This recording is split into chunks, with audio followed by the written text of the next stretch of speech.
여러분께서도 한 번쯤은 이런 생각을 해보셨을 겁니다. 건강검진에서 검사 수치가 조금 높게 나왔을 때, 혹은 소변 색깔이 평소와 다르게 보일 때 말입니다. 저 역시 건강에 관심이 많은 평범한 사람으로서 지난 몇 년간 신장 건강에 대해 깊이 공부하고 각종 논문과 의료 자료를 찾아보며 얻은 정보들을 여러분과 함께 나누고자 합니다.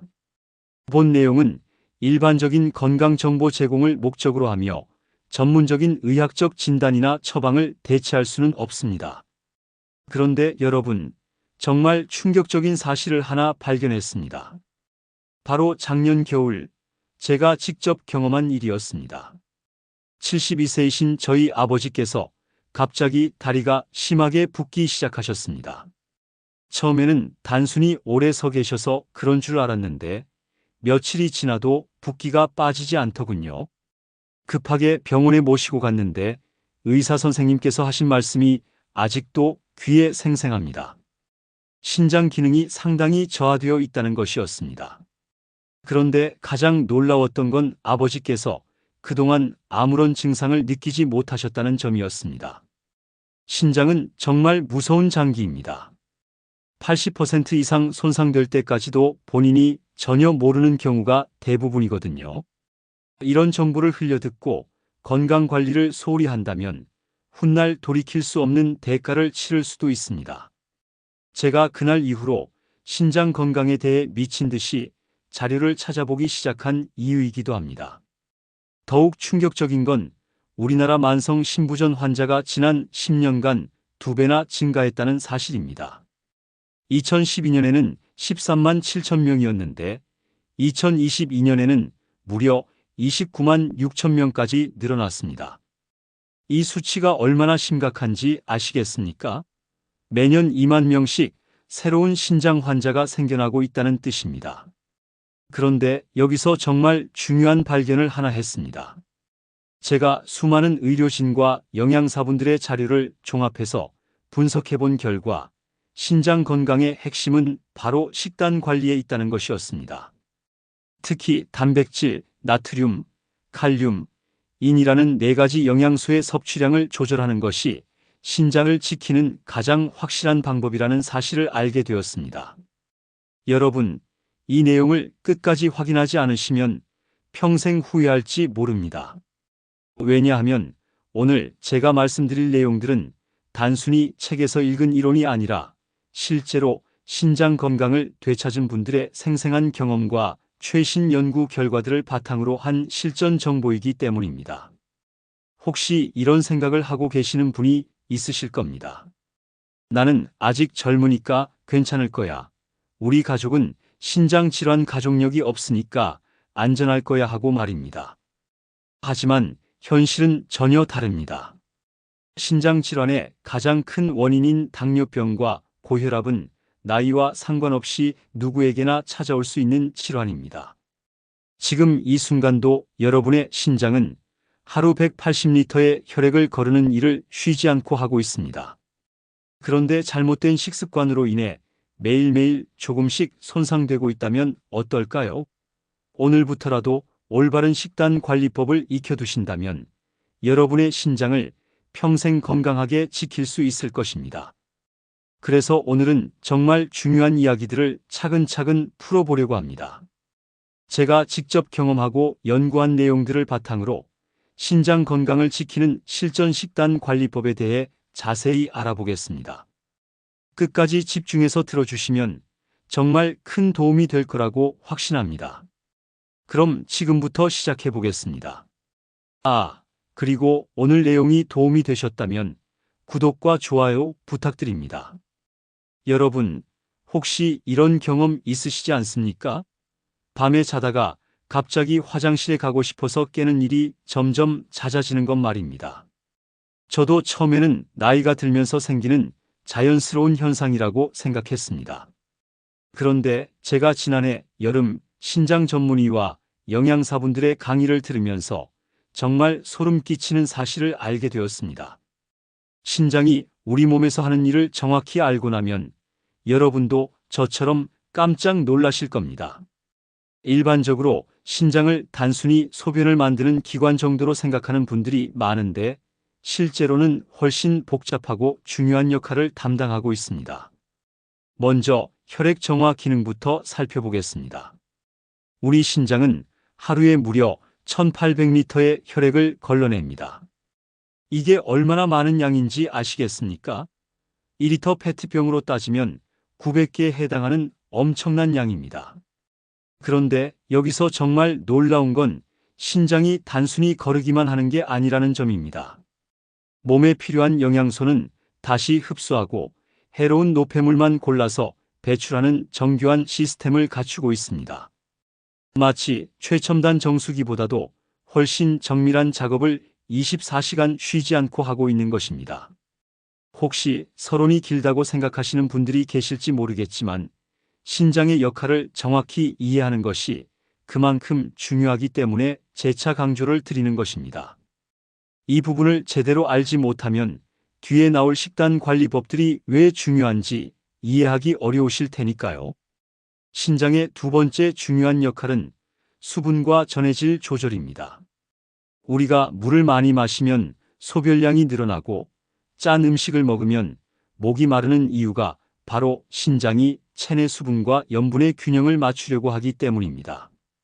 그런데 신장 기능이 떨어지면 이런 조절 능력을 잃게 됩니다. 그래서 몸이 붓거나 반대로 탈수 증상이 나타나는 것입니다. 세 번째는 혈압 조절 기능입니다. 신장은 레닌이라는 호르몬을 분비해서 혈압을 조절하는데 신장에 문제가 생기면 고혈압이 찾아오는 경우가 많습니다. 실제로 만성 신장 질환 환자의 80% 이상이 고혈압을 동반하고 있다는 연구 결과도 있습니다. 네 번째는 적혈구 생성 조절입니다. 신장에서 분비되는 에리트로포이에틴이라는 호르몬이 골수에서 적혈구가 만들어지도록 신호를 보내는 역할을 합니다. 그래서 신장 기능이 떨어지면 빈혈이 생기는 것입니다. 마지막으로 뼈 건강 유지 기능입니다. 신장은 비타민 D를 활성화시켜서 칼슘 흡수를 돕는 역할을 합니다.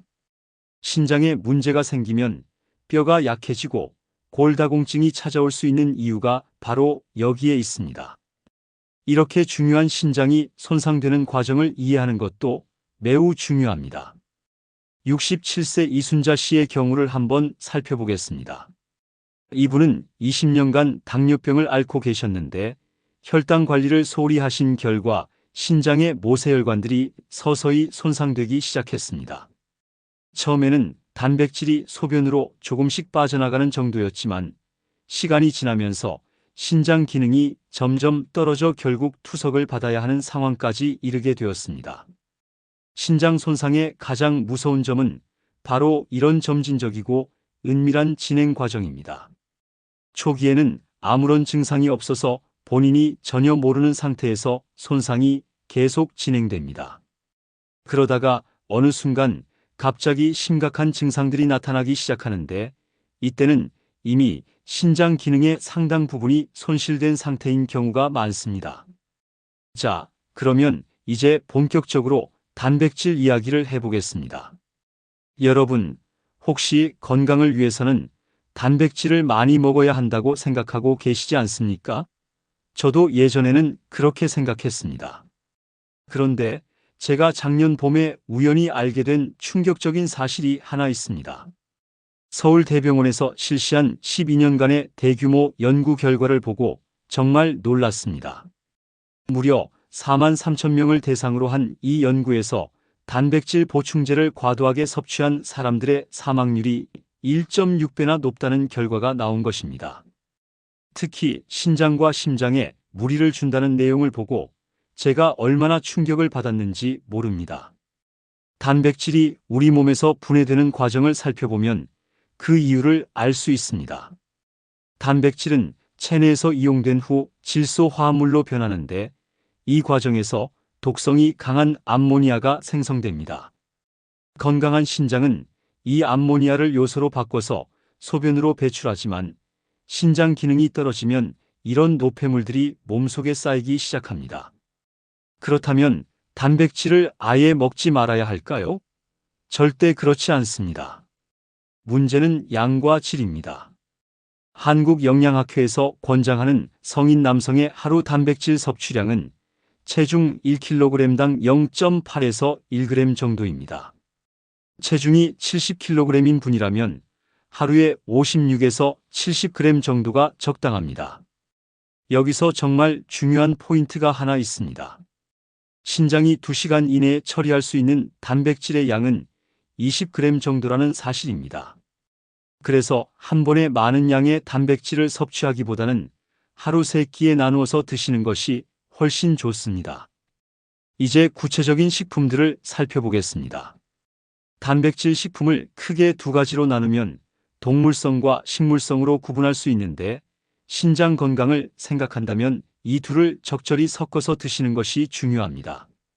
동물성 단백질 중에서도 특히 주의해야 할 것들이 있습니다. 먼저 가공육류입니다. 햄, 소시지, 베이컨 같은 식품들은 단백질 함량도 높을 뿐만 아니라 나트륨과 인 함량도 매우 높아서 신장에 2중, 3중의 부담을 주게 됩니다. 100g의 햄에는 나트륨이 1200mg이나 들어 있습니다. 이는 하루 권장량의 절반을 넘는 양입니다. 반면에 권장할 만한 동물성 단백질로는 생선이 있습니다. 특히 흰살 생선인 대구, 가자미, 농어 같은 것들이 좋습니다. 이런 생선들은 단백질 품질이 우수하면서도 나트륨과 인 함량이 상대적으로 낮습니다. 농어 85g에는 나트륨 74mg, 인 211mg 정도가 들어있어서 신장에 부담을 덜 줍니다. 달걀도 좋은 선택입니다. 특히 달걀 흰자는 고품질 단백질이면서도 나트륨과 인 함량이 매우 낮습니다. 달걀 흰자 2개분인 66g에는 나트륨 110mg, 인 10mg만 들어있어서 신장 친화적인 식품이라고 할 수 있습니다. 식물성 단백질도 매우 중요합니다. 콩류의 경우 조심해야 할 부분이 있는데, 일반 콩은 인과 칼륨 함량이 높아서 신장 기능이 떨어진 분들에게는 제한이 필요할 수 있습니다. 하지만 두부는 제조 과정에서 이런 성분들이 많이 제거되어서 상대적으로 안전한 편입니다. 여기서 많은 분들이 놓치는 중요한 포인트가 하나 있습니다. 바로 조리법입니다. 같은 식품이라도 어떻게 조리하느냐에 따라 신장에 미치는 영향이 완전히 달라집니다. 예를 들어 고기를 구워서 드시면 단백질 농도가 높아져서 신장에 부담을 주지만, 물에 삶아서 드시면 일부 단백질이 국물로 빠져나가서 부담이 줄어듭니다. 63세 김철수 씨의 경우를 보면 이런 조리법의 중요성을 확실히 알 수 있습니다. 이분은 건강검진에서 신장 수치가 조금 높게 나왔는데 단백질 섭취량을 조절하고 조리법을 바꾸신 후 6개월 뒤 검사에서 수치가 개선된 모습을 보이셨습니다. 물론 이는 개인적인 경험이며 모든 분에게 같은 결과가 나타나는 것은 아닙니다. 여러분도 분명 이런 경험이 있으실 겁니다. 김치찌개를 맛있게 드시고 나서 갑자기 목이 말라서 물을 벌컥벌컥 마시게 되는 그런 경험 말입니다. 그런데 제가 지난 가을에 정말 깜짝 놀랄 만한 실험을 직접 해봤습니다. 평소에 드시는 음식들의 나트륨 함량을 실제로 측정해 본 것입니다. 결과는 정말 충격적이었습니다. 우리가 평범하게 먹는 한 끼 식사에 들어있는 나트륨 양이 상상을 초월했거든요. 라면 한 봉지에는 2100mg, 짬뽕 한 그릇에는 무려 4000mg의 나트륨이 들어있었습니다. 세계보건기구에서 권장하는 하루 나트륨 섭취량이 2000mg인데 짬뽕 한 그릇으로 이틀치를 다 먹어버리는 셈입니다. 더욱 놀라운 건 우리나라 사람들의 평균 나트륨 섭취량입니다. 하루에 3669mg을 먹고 있다는 통계가 나와 있습니다. 권장량의 거의 2배에 가까운 양을 매일 섭취하고 있는 것입니다. 이런 수치를 보고도 나트륨 제한이 필요 없다고 생각하신다면 정말 심각한 오판이라고 말씀드리고 싶습니다. 나트륨이 신장에 미치는 영향을 제대로 이해하려면 우선 우리 몸의 수분 조절 시스템을 알아야 합니다. 짠 음식을 먹으면 혈액 속 나트륨 농도가 높아집니다. 우리 몸은 이 농도를 일정하게 유지하려고 하기 때문에 혈관으로 수분을 끌어들입니다.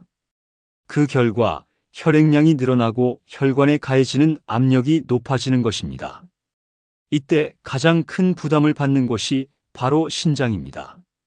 높아진 혈압 때문에 신장의 미세한 혈관들이 손상을 받기 시작합니다.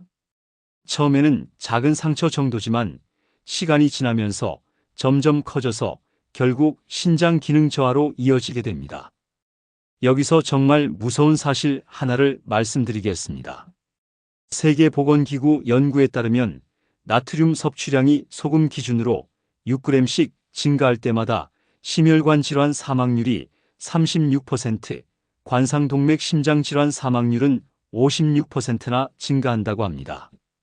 이런 수치를 보고도 여전히 짠 음식을 계속 드시겠습니까? 그렇다면 구체적으로 어떤 음식들을 주의해야 할까요? 먼저 가공식품부터 살펴보겠습니다. 통조림 햄 100g에는 1200mg의 나트륨이 들어 있습니다. 하루 권장량의 60%를 햄 100g으로 다 채워버리는 셈입니다. 어묵, 치즈, 멸치 같은 식품들도 마찬가지입니다. 우리가 자주 먹는 김치에도 상당한 양의 나트륨이 들어 있습니다. 배추김치 100g당 평균 500mg 정도의 나트륨이 포함되어 있습니다. 물론 김치의 영양학적 가치는 인정하지만 신장 건강을 생각한다면 양을 조절하는 것이 필요합니다. 국물 음식도 큰 문제입니다. 국이나 찌개, 면류의 국물에는 엄청난 양의 나트륨이 녹아 있습니다. 특히 외식에서 파는 국물들은 더욱 짜게 만들어지는 경우가 많습니다. 가게에서 파는 육개장 한 그릇에는 2500mg이 넘는 나트륨이 들어있는 경우도 있습니다. 그런데 여기서 많은 분들이 놓치는 중요한 포인트가 있습니다. 바로 숨어있는 나트륨입니다. 달콤한 빵이나 과자에도 의외로 많은 나트륨이 들어있습니다. 식빵 한 조각에도 150mg 정도의 나트륨이 포함되어 있거든요. 69세 박순희 씨의 경우를 보면 이런 숨어있는 나트륨의 위험성을 확실히 알 수 있습니다. 이분은 평소에 짠 음식을 별로 좋아하지 않으셨는데도 건강검진에서 나트륨 과다 섭취 판정을 받으셨습니다. 자세히 살펴보니 매일 드시던 빵과 우유, 그리고 간식으로 드시던 과자들에서 상당한 양의 나트륨을 섭취하고 계셨던 것입니다. 이제 나트륨을 줄이는 실전 방법들을 알려드리겠습니다. 가장 기본은 천연 조미료를 활용하는 것입니다. 마늘, 생강, 양파, 후추, 식초 같은 것들로 맛을 내면 소금을 덜 넣어도 충분히 맛있게 드실 수 있습니다. 레몬즙이나 라임즙도 좋은 대안입니다. 여러분, 혹시 바나나가 건강에 좋다고 해서 매일 드시는 분들 계시지 않습니까? 저도 예전에는 그랬습니다. 운동 후에 바나나 한두 개씩 드시면 좋다고 해서 열심히 챙겨 먹었거든요. 그런데 작년 여름에 정말 소름 끼치는 뉴스를 하나 보게 되었습니다. 70대 할아버지가 바나나를 너무 많이 드셔서 응급실에 실려갔다는 내용이었습니다. 원인은 바로 칼륨 중독이었습니다. 그분은 건강에 좋다는 말을 듣고 하루에 바나나를 대여섯 개씩 드셨는데 신장 기능이 떨어진 상태에서 칼륨이 몸 밖으로 제대로 배출되지 않아서 혈중 칼륨 농도가 위험할 정도로 높아진 것입니다. 심장 박동에까지 영향을 미칠 뻔한 정말 위험한 상황이었습니다. 이런 사례를 무시하고 여전히 칼륨에 대해 안일하게 생각하신다면 언젠가 똑같은 위험에 노출될 수도 있다는 점을 명심하시기 바랍니다. 특히 60대 이상 분들은 나이가 들면서 신장 기능이 자연스럽게 감소하기 때문에 더욱 주의가 필요합니다. 칼륨이 우리 몸에서 하는 역할을 먼저 이해해 보겠습니다. 칼륨은 세포 안팎의 수분 균형을 맞추고 근육과 신경의 정상적인 기능을 유지하는 데 꼭 필요한 미네랄입니다. 특히 심장 근육의 규칙적인 수축에 중요한 역할을 합니다. 문제는 신장 기능이 떨어지면 이 칼륨을 제대로 배출하지 못한다는 점입니다. 건강한 신장은 하루에 90% 이상의 칼륨을 소변으로 배출합니다. 하지만 신장 기능이 30% 이하로 떨어지면 이 배출 능력이 현저히 감소합니다. 그러면 혈액 속 칼륨 농도가 점점 높아지는데 이를 고칼륨 혈증이라고 부릅니다. 고칼륨 혈증의 증상들을 알아두시는 것이 정말 중요합니다. 초기에는 근육 약화나 피로감 정도로 시작하지만 심해지면 부정맥이나 심정지까지 일으킬 수 있는 정말 무서운 상태입니다. 손발 저림, 가슴 두근거림, 구토, 설사 같은 증상들이 나타나면 즉시 주의를 기울여야 합니다. 그렇다면 어떤 음식들이 칼륨 함량이 높을까요? 먼저 과일부터 살펴보겠습니다. 바나나 중간 크기 한 개에는 약 400mg의 칼륨이 들어있습니다. 키위, 멜론, 오렌지, 아보카도도 칼륨이 매우 높은 과일들입니다. 특히 아보카도는 100g당 485mg이나 되어서 신장이 약한 분들에게는 정말 위험할 수 있습니다. 채소 중에서도 주의해야 할 것들이 많습니다. 시금치, 쑥, 부추, 상추 같은 잎채소들과 버섯류, 호박, 미역 같은 해조류에 칼륨이 특히 많이 들어 있습니다. 감자와 고구마도 마찬가지입니다. 중간 크기 감자 한 개에는 600mg이 넘는 칼륨이 포함되어 있습니다. 더욱 놀라운 건 견과류입니다. 아몬드 30g에는 200mg, 호두에는 125mg의 칼륨이 들어 있습니다. 건강에 좋다고 해서 견과류를 많이 드시는 분들이 계신데 신장 기능이 떨어진 상태라면 정말 조심해야 합니다. 그런데 여기서 정말 중요한 발견이 하나 있습니다. 같은 식품이라도 조리법에 따라 칼륨 함량을 크게 줄일 수 있다는 점입니다. 칼륨은 물에 잘 녹는 성질이 있기 때문에 채소를 삶거나 데치면 상당량의 칼륨이 물에 빠져나갑니다. 실제로 시금치의 경우 생것으로 먹을 때와 삶아서 먹을 때의 칼륨 함량이 40% 이상 차이가 납니다. 감자나 고구마도 마찬가지입니다. 껍질을 벗기고 작게 썰어서 물에 2시간 정도 담갔다가 삶으면 칼륨 함량을 절반 이하로 줄일 수 있습니다. 62세 최영애 씨는 이런 조리법을 활용해서 좋은 변화를 경험하셨습니다. 평소 채소를 좋아하셨는데 신장 수치가 나빠지면서 채소 섭취를 포기해야 하는 줄 알았습니다. 하지만 삶기와 데치기 조리법을 배우신 후로는 다양한 채소를 안전하게 드실 수 있게 되었습니다. 물론 개인차가 있으니 모든 분에게 같은 효과가 나타나는 것은 아닙니다. 반대로 칼륨이 적은 식품들도 알아두시면 좋습니다. 사과, 포도, 배 같은 과일들은 상대적으로 칼륨 함량이 낮습니다. 오이, 당근, 배추, 콩나물 같은 채소들도 마찬가지입니다. 쌀밥도 칼륨이 적은 편이어서 주식으로는 안전한 선택입니다. 마지막으로 정말 중요한 경고 하나를 드리겠습니다. 옥수수 수염차나 팥 삶은 물 같은 이뇨 효과가 있다는 민간요법들을 함부로 드시면 안 됩니다. 이런 것들에는 칼륨이 농축되어 있어서 신장이 약한 분들에게는 정말 위험할 수 있습니다. 여러분, 치즈를 좋아하시는 분들 많으실 텐데요. 저희 형님도 치즈를 정말 좋아하셔서 와인과 함께 매일 밤 드시곤 했습니다. 그런데 지난 겨울에 제가 정말 경악할 만한 자료를 발견했습니다. 치즈 100g에 들어있는 인의 양이 무려 500mg이 넘는다는 사실이었습니다. 하루 권장량인 800mg의 절반을 넘는 양을 치즈 한 덩어리로 다 섭취해버리는 것입니다. 더욱 충격적인 건 인이 신장에 미치는 영향이었습니다. 신장 기능이 떨어지면 인을 제대로 배출하지 못해서 혈액 속에 축적되기 시작합니다.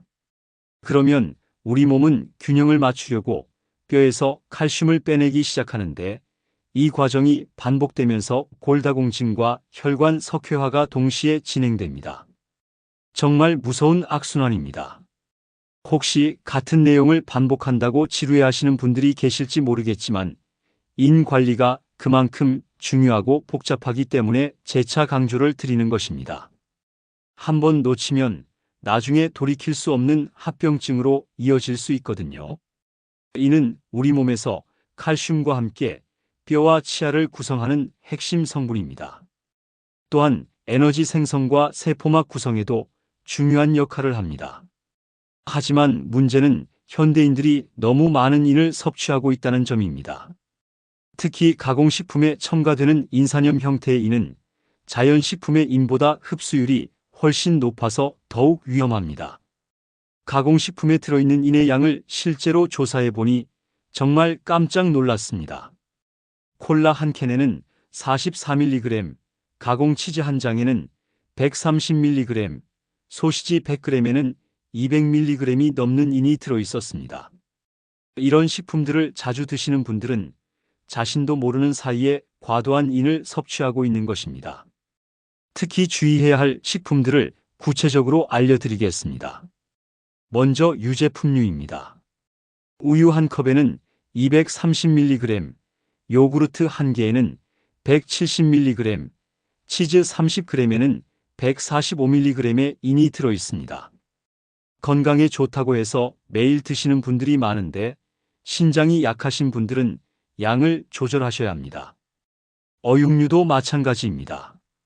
쇠고기 100g에는 200mg, 돼지고기에는 210mg, 닭고기에는 180mg의 인이 포함되어 있습니다. 특히 간이나 신장 같은 내장류에는 더욱 많은 인이 들어있어서 피하시는 것이 좋습니다. 생선류도 조심해야 합니다. 고등어 100g에는 280mg, 연어에는 250mg, 참치에는 300mg의 인이 들어있습니다. 그나마 다행인 것은 생선의 인은 단백질과 결합된 형태라서 가공식품의 인보다는 흡수율이 낮다는 점입니다. 견과류와 콩류도 인 함량이 높습니다. 아몬드 30g에는 140mg, 땅콩에는 110mg, 콩 100g에는 무려 400mg이 넘는 인이 들어있습니다. 건강식이라고 해서 많이 드시는 분들이 계신데 신장 건강을 생각한다면 양을 조절하셔야 합니다. 가장 위험한 건 가공식품에 첨가제로 들어가는 인산염입니다. 라면, 과자, 아이스크림, 청량음료 같은 식품들의 보존료나 산도 조절제로 사용되는데 이런 인산염은 자연식품의 인보다 3배 이상 잘 흡수됩니다. 그래서 같은 양을 먹어도 혈중인 농도가 훨씬 많이 올라가는 것입니다. 74세 정상철 씨의 경우가 좋은 예입니다. 이분은 평소에 건강을 위해서 우유와 치즈, 견과류를 많이 드셨는데 정기검진에서 혈중인 수치가 높게 나왔습니다. 이후 인 함량이 높은 식품들의 섭취량을 줄이고 조리법을 바꾸신 결과 몇 개월 후 수치가 개선되는 모습을 보이셨습니다.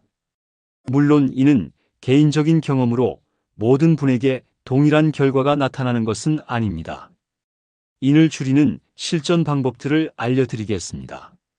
첫째, 가공식품을 피하고 자연식품을 선택하는 것입니다.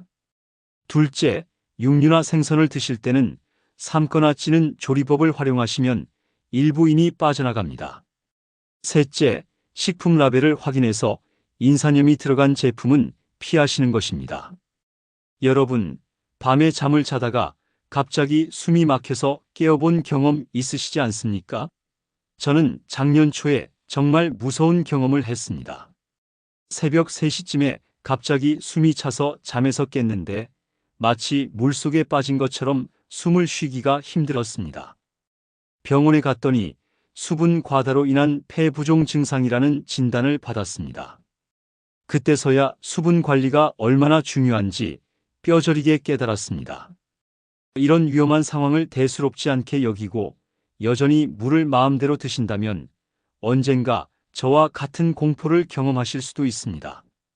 특히 신장 기능이 떨어진 분들에게 수분 관리는 생명과 직결된 문제입니다.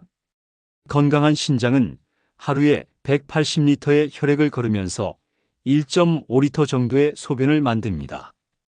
그런데 신장 기능이 30% 이하로 떨어지면 이 조절 능력이 현저히 감소합니다.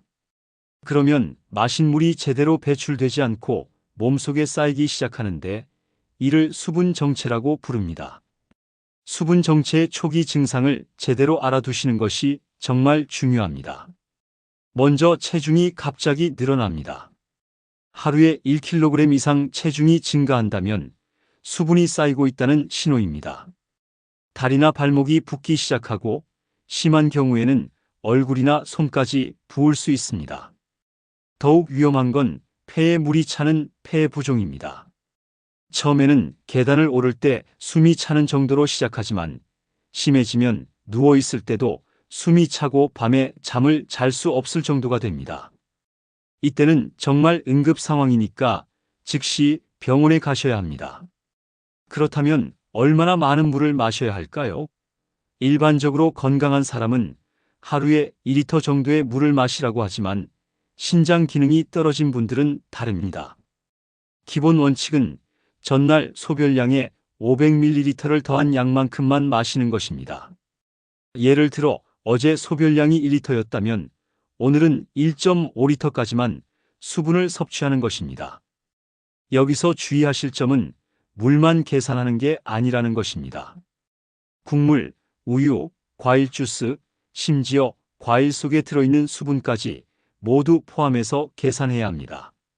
수박이나 참외 같은 과일에는 90% 이상이 수분이니까 이런 것들도 수분 섭취량에 포함시켜야 합니다. 요독 증상에 대해서도 반드시 알아두셔야 합니다. 요독이란 신장에서 제대로 걸러지지 못한 노폐물들이 혈액 속에 쌓여서 몸 전체에 독성을 나타내는 상태를 말합니다. 초기에는 피로감이나 식욕 부진 정도로 시작하지만 점점 심해지면서 구토, 설사, 가려움증, 불면증 같은 증상들이 나타납니다. 더 진행되면 정말 무서운 증상들이 나타납니다. 의식이 흐려지거나 경련을 일으킬 수도 있고 심한 경우에는 혼수 상태에 빠질 수도 있습니다. 또한 요독으로 인해 혈소판 기능이 떨어져서 출혈이 잘 멈추지 않는 경우도 있습니다. 68세 김순덕 씨의 경우를 보면 요독 증상의 진행 과정을 확실히 알 수 있습니다. 처음에는 밥맛이 없고 피곤하다는 정도의 증상이었는데 시간이 지나면서 온몸이 가렵고 잠을 잘 수 없는 상태가 되었습니다. 결국 응급실에 실려가서 투석을 시작하게 되었는데 만약 조금 더 일찍 증상을 알아채고 관리했다면 이런 급작스러운 상황은 피할 수 있었을 것입니다. 소변 색깔로 수분 상태를 판단하는 방법도 알려드리겠습니다. 정상적인 소변은 연한 노란색을 띱니다. 만약 소변이 진한 갈색이나 콜라색을 띈다면 탈수 상태거나 신장에 문제가 있을 수 있습니다. 반대로 물처럼 맑다면 수분을 너무 많이 섭취했을 가능성이 있습니다. 마지막으로 응급 상황에 대비하는 방법을 알려드리겠습니다. 매일 같은 시간에 체중을 재서 급격한 변화가 있는지 확인하시고 다리나 발목 부종을 체크해 보세요.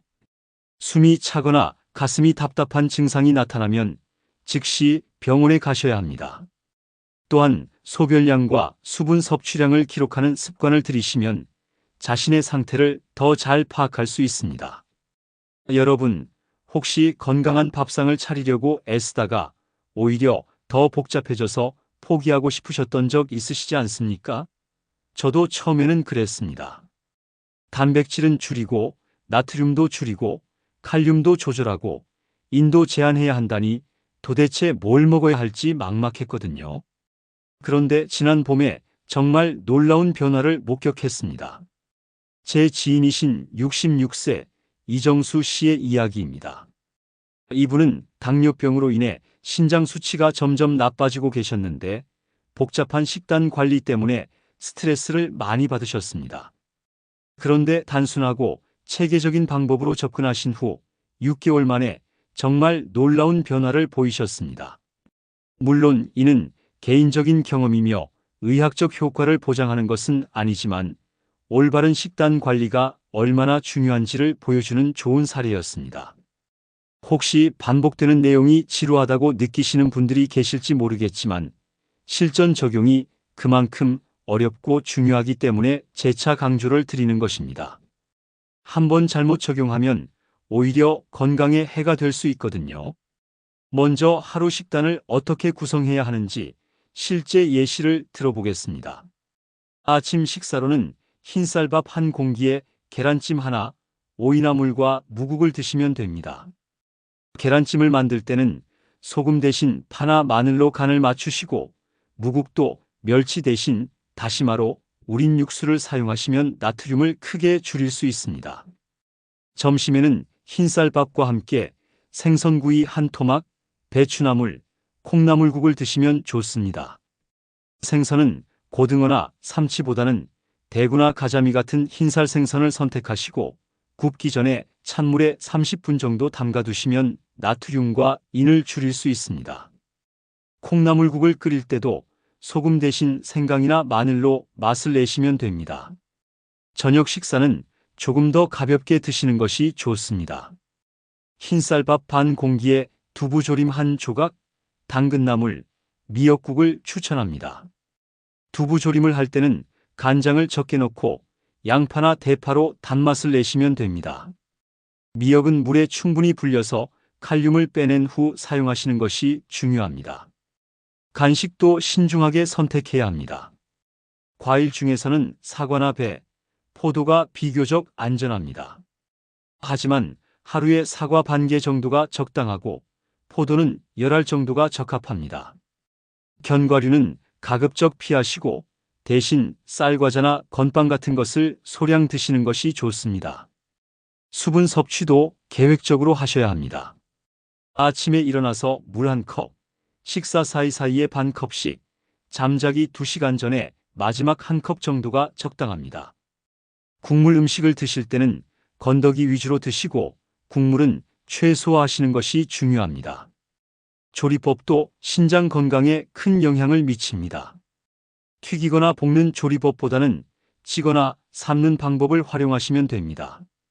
특히 채소류는 살짝 데쳐서 드시면 칼륨을 줄일 수 있고 육류나 생선은 끓는 물에 한번 데친 후 조리하시면 나트륨과 인을 줄일 수 있습니다. 양념도 중요합니다. 소금이나 간장 대신 식초, 레몬즙, 마늘, 생강, 양파, 허브 등을 활용하시면 맛도 좋으면서 나트륨도 줄일 수 있습니다. 특히 식초는 혈당 조절에도 도움이 되니까 적극 활용하시기 바랍니다. 식사 시간도 규칙적으로 지키시는 것이 중요합니다. 하루 3끼를 일정한 시간에 드시고 야식은 가급적 피하시는 것이 좋습니다. 특히 저녁 8시 이후에는 수분 섭취도 줄이셔야 밤에 화장실에 자주 가지 않아도 됩니다. 마지막으로 가장 중요한 건 꾸준함입니다. 하루 이틀 실천하고 포기하면 소용이 없습니다. 천천히 하나씩 바꿔가시면서 본인에게 맞는 패턴을 찾아가시는 것이 가장 좋은 방법입니다. 완벽하게 하려고 하지 마시고 조금씩이라도 개선해 나가시는 마음가짐이 중요합니다. 여러분, 긴 시간 동안 제 이야기를 들어주셔서 정말 감사합니다. 사실 제가 이렇게 열심히 신장 건강에 대해 공부하고 여러분께 전해드리는 이유가 있습니다. 바로 제 아버지와 같은 고통을 더 이상 아무도 겪지 않으셨으면 하는 간절한 마음 때문입니다. 저는 지난 2년간 정말 많은 자료를 찾아보고 전문가들의 조언을 구하고 실제로 식단 관리를 실천해 보면서 깨달은 것이 있습니다. 신장 건강은 하루아침에 나빠지는 것도 아니고 하루아침에 좋아지는 것도 아니라는 점입니다. 매일매일 조금씩 쌓여가는 작은 습관들이 결국 우리의 건강을 좌우한다는 사실을 뼈저리게 느꼈습니다. 처음에는 복잡하고 어려워 보일 수 있습니다. 단백질도 조절해야 하고 나트륨도 줄여야 하고 칼륨과 인도 관리해야 하고 수분도 적절히 섭취해야 하니까 말입니다. 하지만 천리길도 한 걸음부터라는 말이 있지 않습니까? 오늘부터 하나씩 실천해 보시면 분명 변화를 느끼실 수 있을 것입니다. 71세 박미숙 씨처럼 말입니다. 이분은 처음에 너무 복잡해서 포기하려고 하셨지만 하루에 하나씩만 바꿔보기로 하셨습니다. 첫째 주에는 짠 음식 줄이기, 둘째 주에는 물 적당히 마시기, 셋째 주에는 채소 데쳐서 먹기 이런 식으로 차근차근 접근하셨습니다. 6개월 후 건강검진에서 좋은 결과를 받으시고 정말 기뻐하셨습니다. 물론 개인차가 있어서 모든 분에게 같은 결과가 나타나는 것은 아니지만 꾸준한 노력의 중요성을 보여주는 사례라고 생각합니다. 제가 오늘 말씀드린 내용들을 한 번에 다 실천하려고 하지 마세요. 부담스러우시면 일주일에 하나씩만 도전해 보세요. 이번 주에는 국물 적게 마시기, 다음 주에는 채소 데쳐서 먹기, 그 다음 주에는 과일 양 조절하기 이런 식으로 말입니다. 가장 중요한 건 포기하지 않는 것입니다. 가끔 실수해서 짠 음식을 많이 드셨거나 물을 너무 많이 마셨다고 해서 자책하지 마세요. 완벽한 사람은 없으니까요. 다시 처음부터 시작하시면 됩니다. 작은 실천이 모여서 큰 변화를 만든다는 점을 항상 기억하시기 바랍니다. 여러분의 신장은 지금 이 순간에도 쉬지 않고 일하고 있습니다. 하루에 180리터의 혈액을 거르고 노폐물을 제거하고 수분 균형을 맞추는 고마운 일을 24시간 내내 하고 있습니다. 이런 소중한 신장을 지키는 것은 바로 여러분 자신의 몫입니다. 혹시 주변에 신장 건강이 걱정되는 가족이나 친구분들이 계시다면 오늘 배운 내용들을 꼭 나눠주세요. 건강한 정보를 함께 공유하는 것만큼 소중한 일은 없으니까요. 마지막으로 다시 한번 강조드리고 싶은 것은 가장 중요한 것은 건강에 이상이 느껴지거나 궁금한 점이 있다면 반드시 전문 의료기관을 방문하여 의사와 상담하는 것입니다. 제가 전해드린 정보들은 일반적인 건강관리에 도움이 될 수 있는 내용들이지만 개인의 상황에 따라 다를 수 있으니까요. 건강한 하루하루를 위해 오늘부터 작은 변화를 시작해 보세요. 여러분의 신장이 평생 건강하게 제 역할을 할 수 있도록 말입니다. 오늘 내용이 도움이 되셨다면 구독과 좋아요 부탁드리고 댓글로 여러분의 경험이나 궁금한 점도 나눠주시기 바랍니다. 모두 건강하세요.